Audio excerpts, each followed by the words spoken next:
All right. So, hello, everyone. Happy Wednesday. We are jumping on for my Visionaries in Transition Facebook Live series, where I interview the amazing and inspiring impact makers in my network to discuss the transitions that have shaped their lives and businesses, because they are many. So, if we haven't already met, my name is Claire Jones. I am an author and a small publisher of inclusive stories and practices committed to changing the world for the better. And joining me today is Mesha. I'm so glad to have you with me Hey, today. hey everybody. How are you? Nice Yeah, to be here today. yeah. And please join in, comment, like, subscribe if you're here watching us now. So let's just jump right in. How did you get to where you are today? Great. I am a middle-aged woman who started Infrared Vision LLC back in July of 2018. And my motivation behind starting the business, Claire, was because I was actually on LinkedIn, which is the only platform that I advertise on right now, since 2013 as a farmer representative, growing a business out in Nashville, Tennessee. So I studied LinkedIn and I realized that there was not a lot of content or anything speaking to the 40 plus community, right? Hmm. So I was praying about it, and because I'm not religious, but I am a prayer warrior when it comes to my life and what my next steps are, and there's nothing wrong with that. And it was after a lot of adversity. I won't go into the long story, but I've been in the DMV area for 20 years. I moved here after a loss of a child and a divorce. And over the course of the years in the DMV area, I've been laid off about 2 or 3 times, gone through a lot of adversity. So I was Hmm. wondering what was going on when it comes to speaking content to the 40 plus community. What was it that is not being addressed when we're going through a lot of adversity? We seem like we pay a lot of attention to the younger generations, but what is happening with the older generation? So I filed the LLC in 2018, and I am a visionary and also a mindset coach for the 40 plus community. And I address a lot of things around adversity, like when you're hitting the wall. But mainly I focus on vision, like what Hmm. is your next? Are you living? Some of my taglines is, are you living or are you existing? The one that's a Hmm. registered trademark is hits home and resonates with a lot of people. What are you doing right now? And the registered trademark is redefine, rebuild, and restore. So Hmm. those are the buckets that I kind of talk about when it talks about what is your next, what is your vision, what do you do after adversity? And I come out of a spiritual principle that greater are your latter days than your first. But if you haven't changed some of your patterns Hmm. from your first days, you can go into your latter days, kind of mixed up and not knowing your direction, not having any clarity, not really understanding what your fullest potential is, and what does retirement look like for us. A lot of people really don't have a vision for retirement, and I'm really Hmm. very passionate about that. As you get older, I'm in my 50s, and I'm very passionate and understanding what is the 40, 50, 60 plus year old community doing to prepare for their latter days. Hmm. Yeah, I mean, there is a huge transition that we see there is like in our current society, folks who hit the 40, the 50, even the 30 sometimes, they fade into irrelevancy, or at least that's what we're told a lot of the Right, time. And right. that instantly wipes off so much of our population and dismisses them, disregards them, diminishes them in a way that isn't necessarily productive, or even like we're not even touching the nice part of the Yeah. equation. Like I feel like you don't disappear once you hit those big milestone ages. You still have a Mhm. lot to contribute, you still have a lot to learn, because you haven't even hit maybe your like halfway life point at that point in time. Like there's so much left for you to do and explore and learn and impact. And It's great that you specifically target those types of questions. Yeah, it's important. It's for me, I come out of, like I just brushed over it real lightly, but you draw this picture when you're younger. My picture was boxed in. I've said this in other interviews that, basically I love my parents, but we grew up with that vision of grow up, get a husband, have some kids and settle down and, get a good job.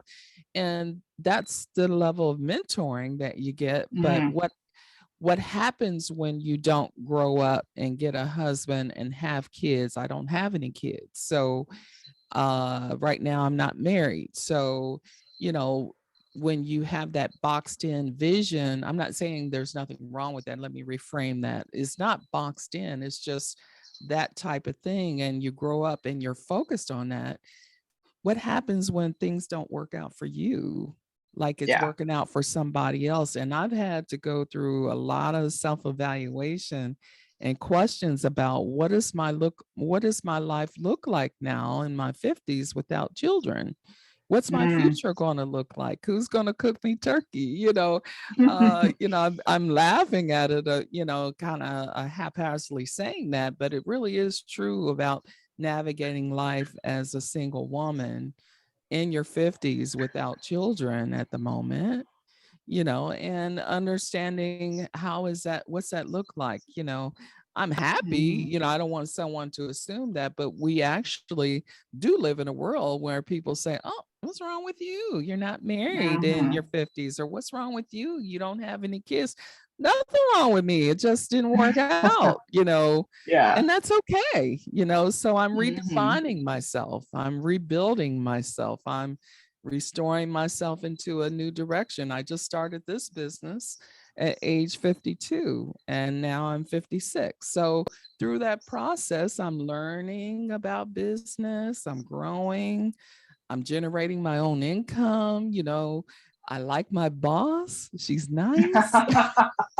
I mean, that's the point of entrepreneurship, right? So that we can like Right, right. actually enjoy the person that we're working for, even though if we do fight with ourselves, that is staff meeting. We'll call it a Right. And staff I get to meeting. ask her for time off, and she always says yes.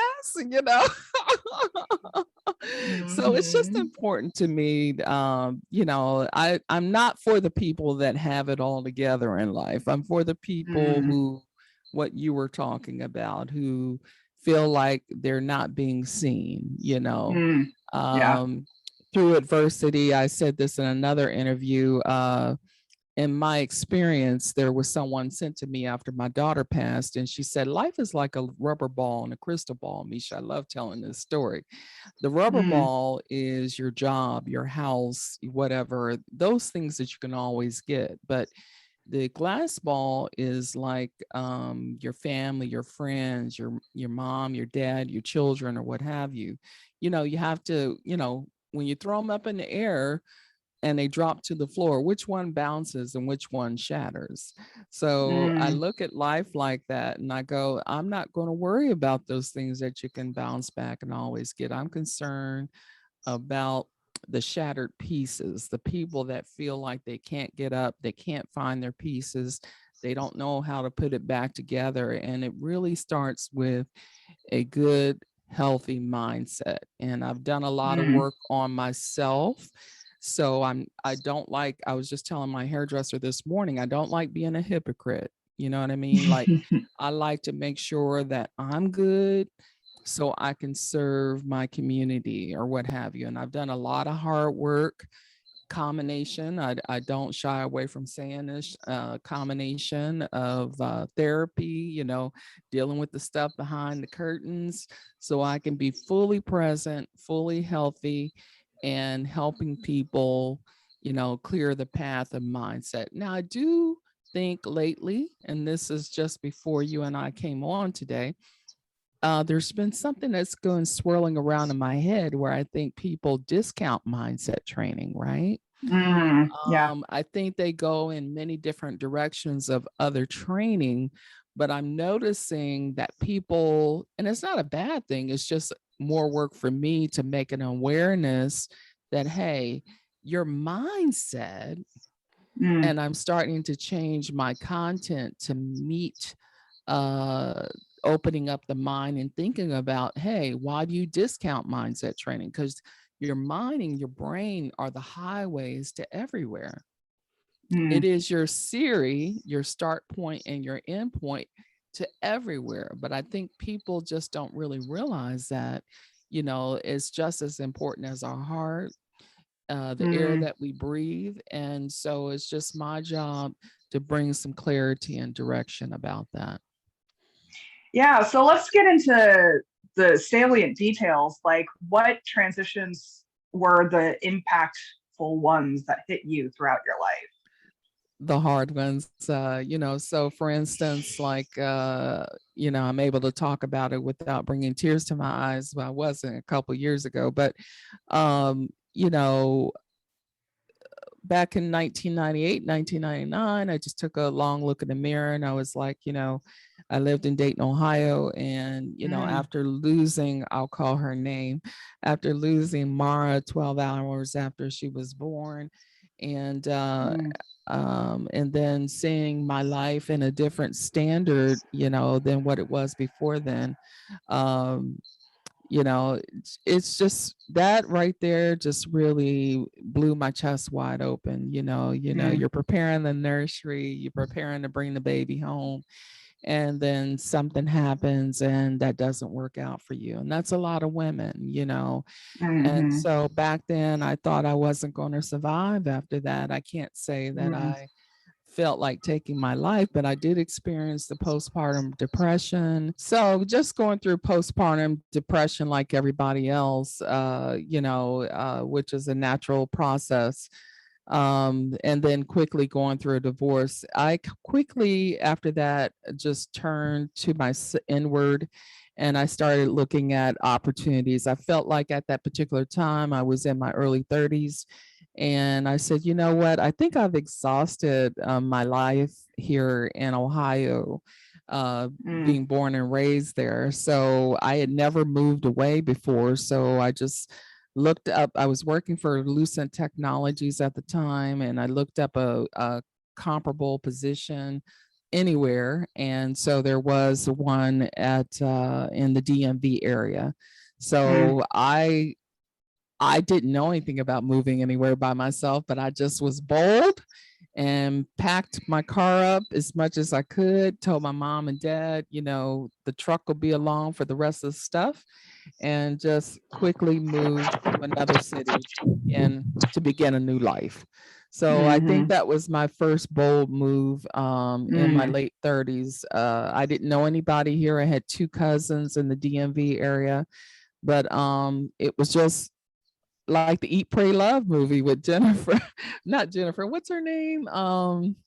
What is her name in it? ah, Julia Roberts. Yes, yes. So yes, I call yes. that my Eat, Pray, Love moment, to where you're discovering yourself and you're moving to a new city, not because anything was bad about where you live, but you just wanted to try something new. And I'm glad I did. I think I got a PhD in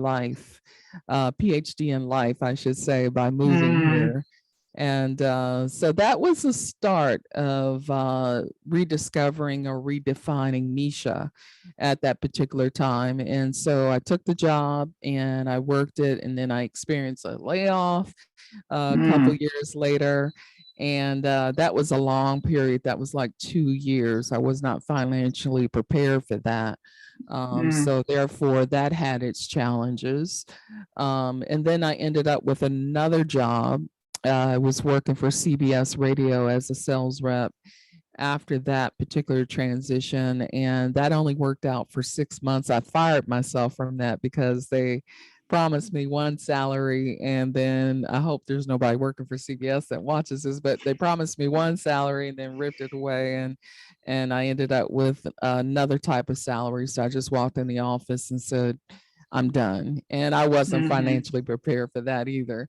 And then I ended up doing outside sales for a copier company for about 7 years. And that led me, I fired myself from that job after 7 years, just being tired. I've actually fired myself from a lot of jobs. So after that, I ended up into inside sales with a company That's where my business name comes from. It's inspired from the company that I quit in 2015 after 5 years, where the president had it mandatory for us to create vision boards. Now, I had never done that. And here I'm in my mid 40s by this time. And it was mandatory. And if he would walk around the company, thanks, Chubby, if he's listening, uh, if he would walk around the company and not see your vision board on your desk, then you were, to get written up or what have you. Now, I didn't Wow. take this seriously at first. But after being so scrambled after a couple layoffs in my brain, I found it very cumbersome to hold all this stress and everything in my head. So I actually took it very seriously, and I'm a visual person. So I started cutting out pictures to the things that were relative to my life, where other people Mm, in the call center, I was working in the call center inside sales, they started, doing pictures that were, bigger than what their current mm, situation was, and I couldn't do that. I couldn't, to be honest with you, Claire, I couldn't put the $1 million home and the two mm, Mercedes in the driveway and all that. I had to mhm, deal with what was going on now. And what was going on at that particular time is that my house was heading towards foreclosure. I was in mm, $60,000 worth of debt, credit card debt, and a new car and all this stuff to pay for.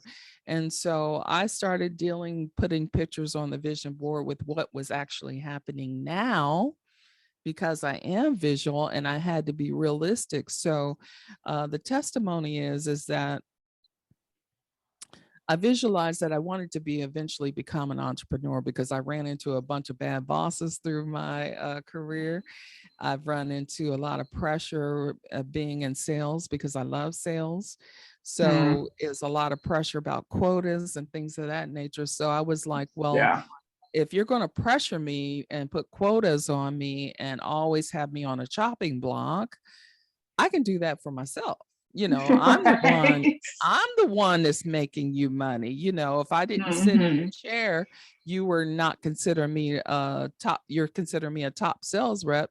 So it got me to thinking. So I put things on the vision board that I could deal with, that I could peel off each year. So I had a plan. mm, I had a plan to knock out the debt. I had the plan to save my home.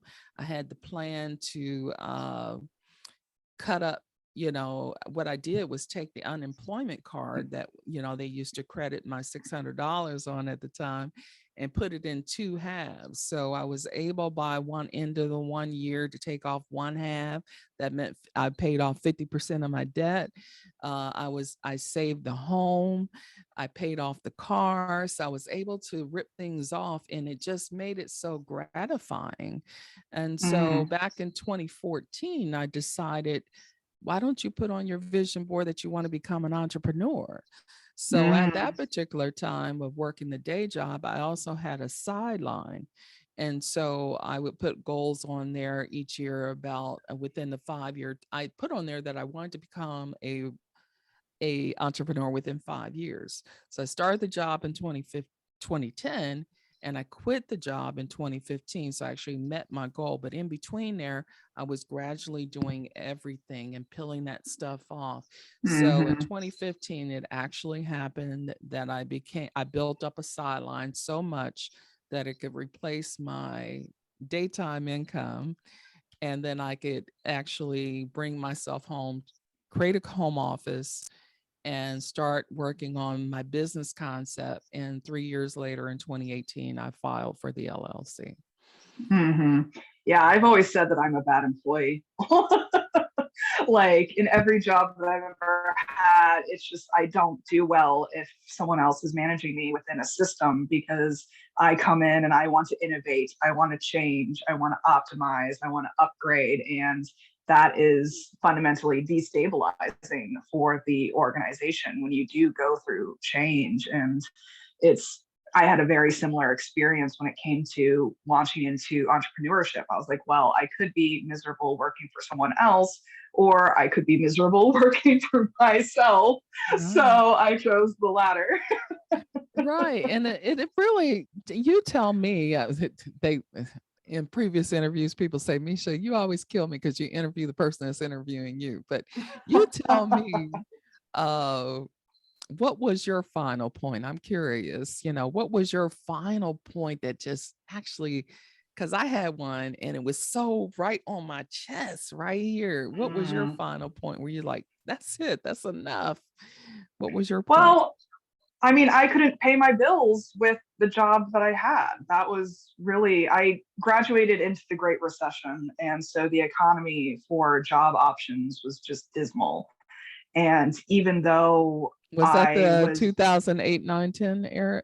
yeah, Yeah, so that's yeah, the same time I was going through transition. yeah, yeah. And even though I knew I was very capable, even though I knew I was very competent, I'd been working since I was a 16-year-old, 15-year-old. So I had the resume and I had the skills to back it up, but people just weren't really hiring for anything that was living wage at the time. It was part-time hourly work, and I just couldn't find a job that actually paid my bills. And it's not like I was living an extravagant lifestyle. I was sharing an apartment with a roommate at the time, and yet I was continuing to rack up credit card debt because I needed to use credit cards in order to pay my bills, like, cell phones, internet, food, those Right. things that we need in life. And I kept being underestimated time and time and time again by these employers. And I knew I was just capable of so much more. And I was like, well, I could continue down this route of hating my job because it's not even, I had a long-term temp position at the time. I couldn't even find a like permanent position. No one would hire me for it. And so I was stuck at a front desk of a shipping company arguing with customers about shipping Right. containers.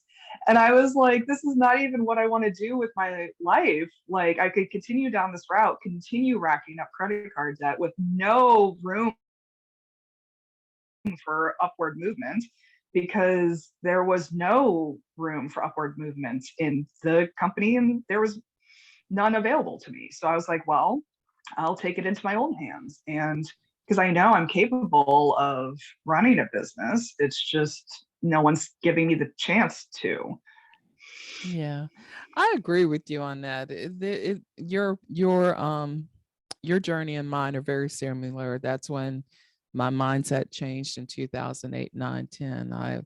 At the time I was married and I looked at my husband, I said, we're not coming back here, and Mm, so COVID, the time for COVID, I was prepared for that because I already knew what that looked like. I had prepared because I remember hearing this guy on an FM station say, um, I don't feel the recession because I prepared for it. Now he had to go through what we went mm, through, before, but he said that he prepares for the next one. And I'm gonna tell the people, hey, there's history shows it comes every 10 years. So prepare for the next one. You know what I mean? So don't mhm. walk around with your pants down when it comes to 2033.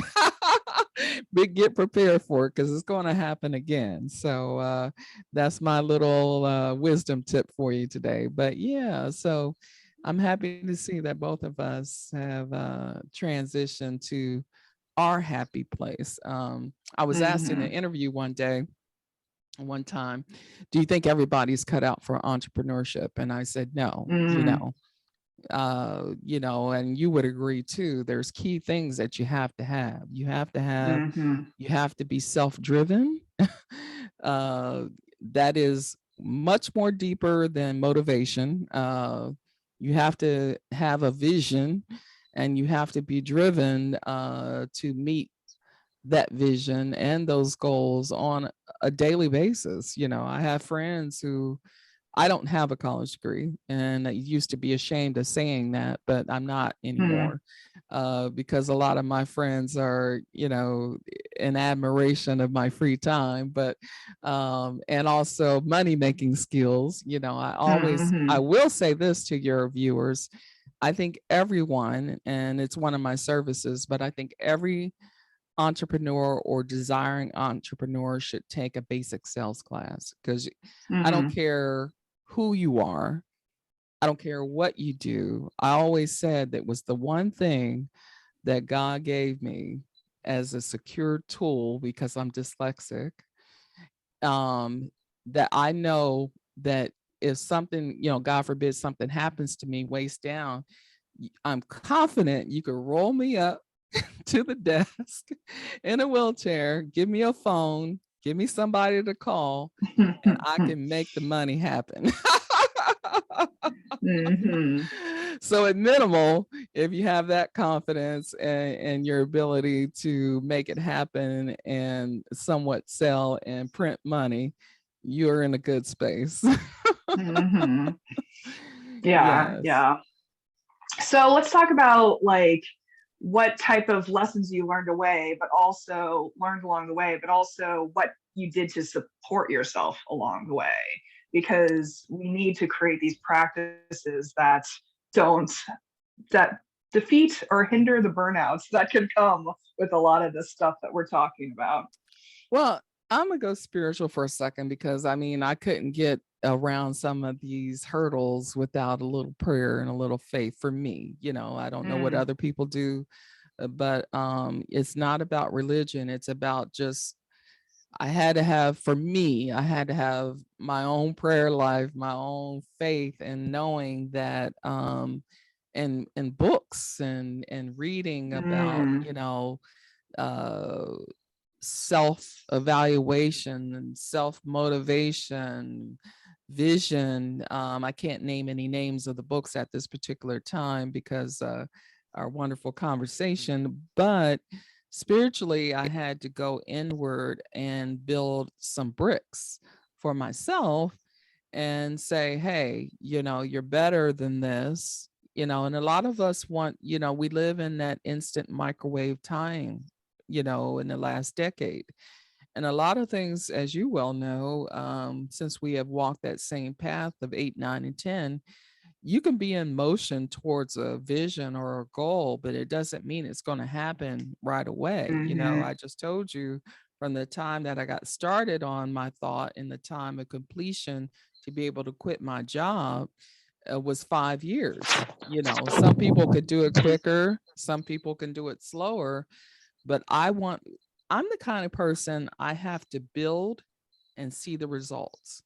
Build mm, and see the results. I'm not that kind of person, because again, of our path together, where we're jumping, I'm not that person that's just going to jump out in the water with no flotation device. I can't do it. mhm, You know what I mean? So I have to build, see the results, build, see the results, and keep it in that consistent motion state.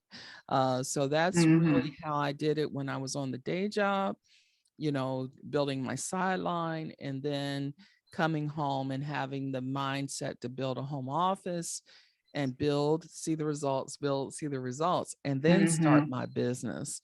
One thing I am proud of, and I don't know if other people do this, but I am still in that motion and that mindset to fund my own business. I don't mm, go out for loans and things of that nature. Um, One of the mindsets with infrared vision is mindset and cash flow.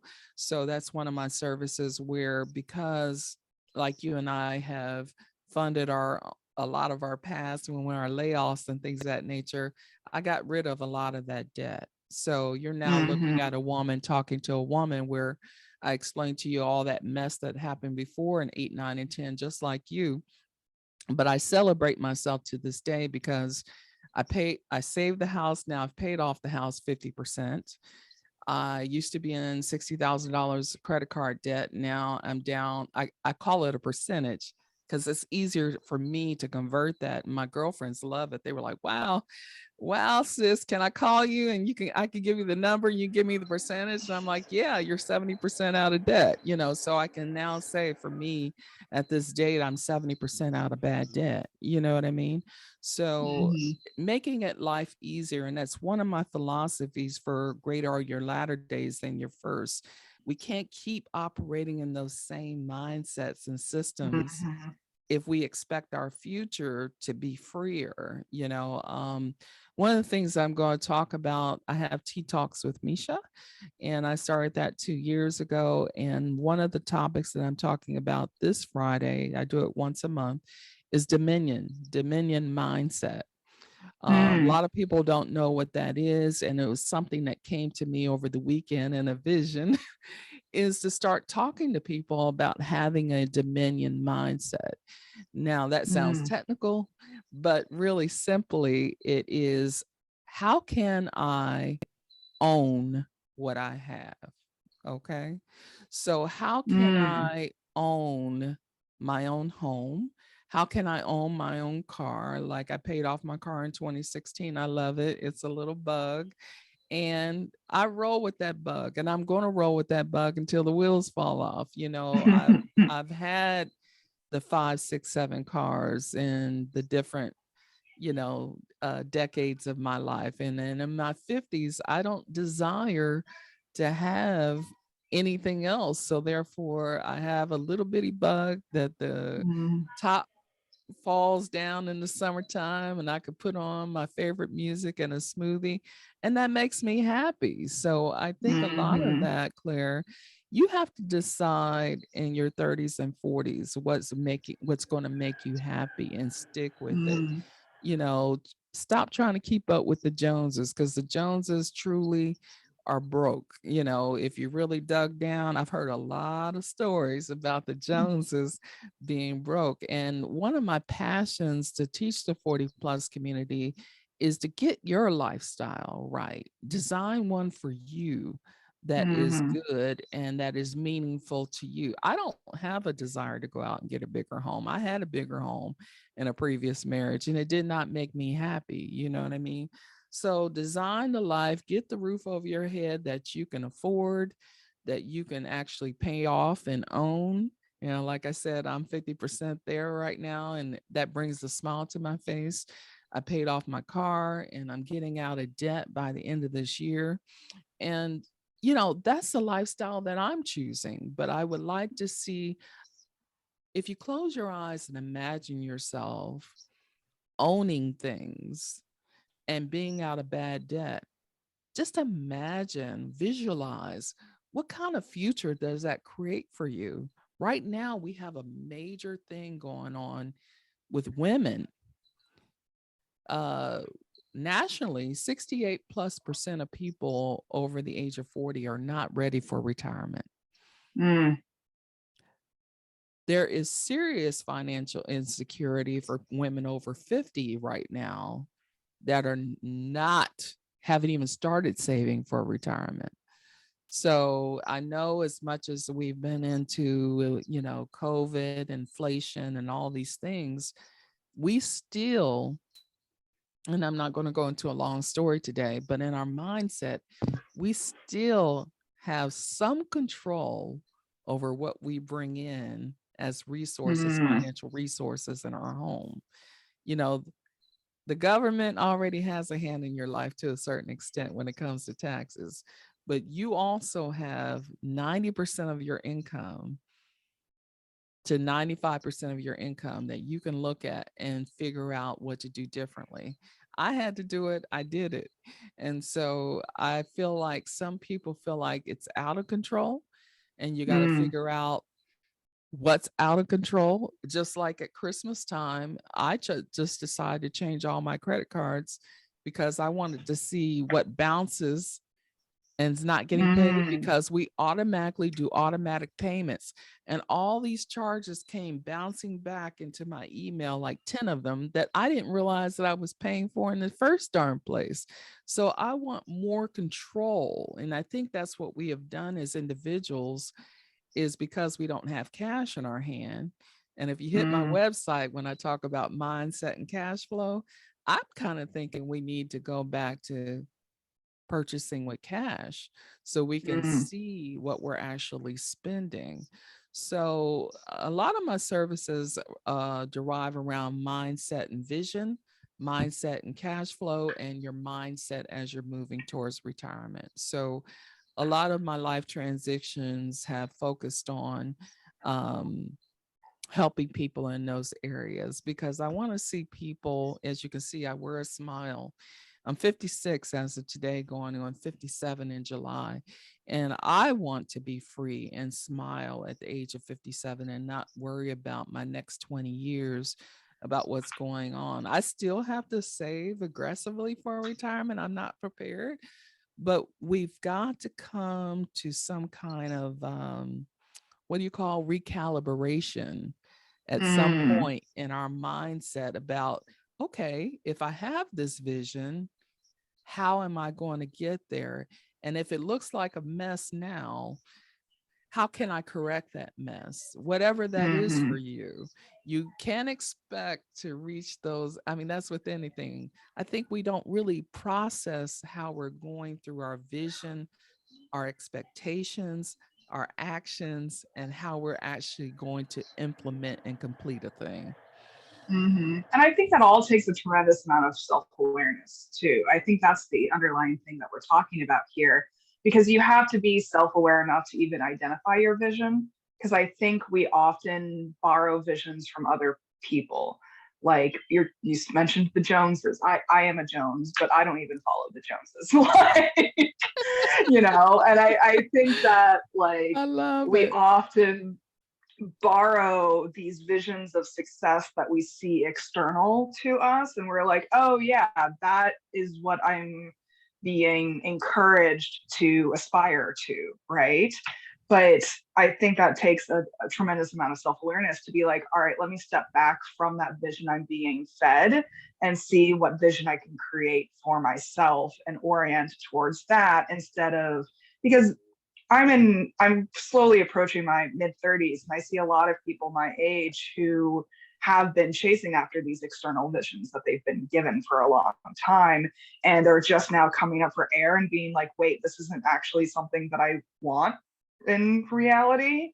And so they're going through like massive existential crises of being like, okay, so I have the mortgage, I have the car, I have the kids, I have the 2.5 like nuclear family thing going on, right? And it's not actually fulfilling for them. It's not actually what they want to do with their lives. And I think it takes this recentering that you're talking about to be like, okay, Redefine, yes, redefine, rebuild, and redefine. restore. Yes, yes, exactly. Because we need to understand what is going to be fulfilling for us. And it's okay if it looks different than what is fulfilling for other people. It's okay. I mean,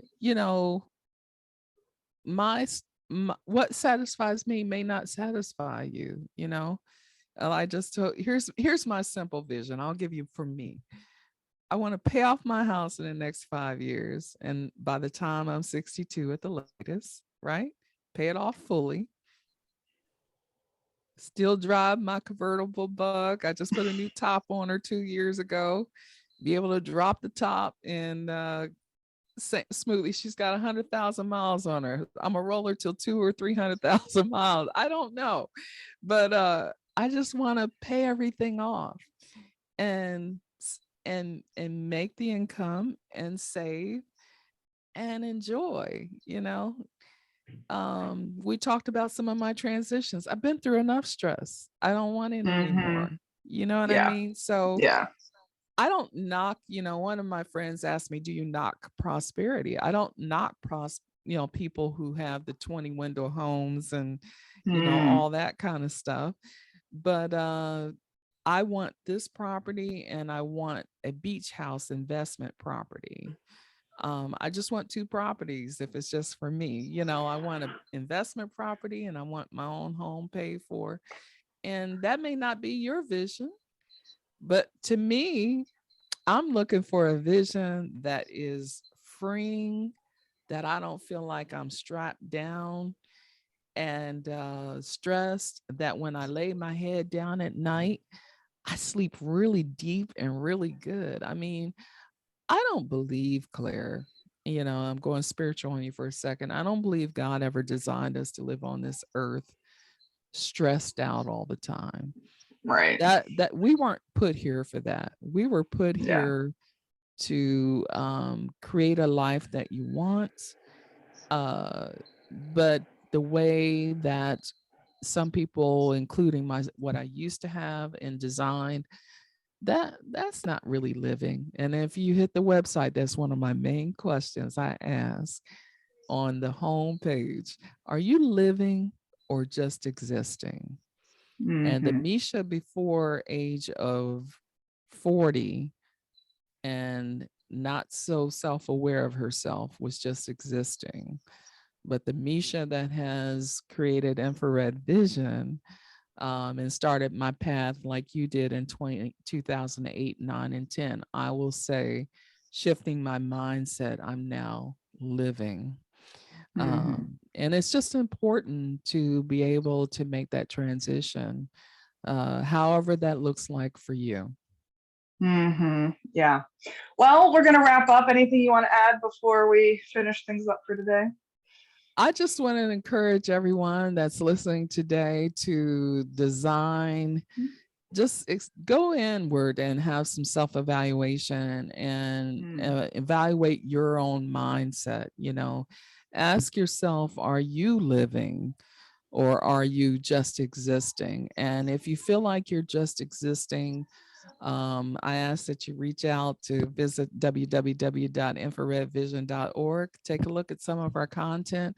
It's designed just for you. And if you want to have a conversation, you can go to the contact us page and set up some time and just have a conversation. We're not looking to press you or sell you into anything, but if you're honest with yourself, whether or not you need a mindset shift and change.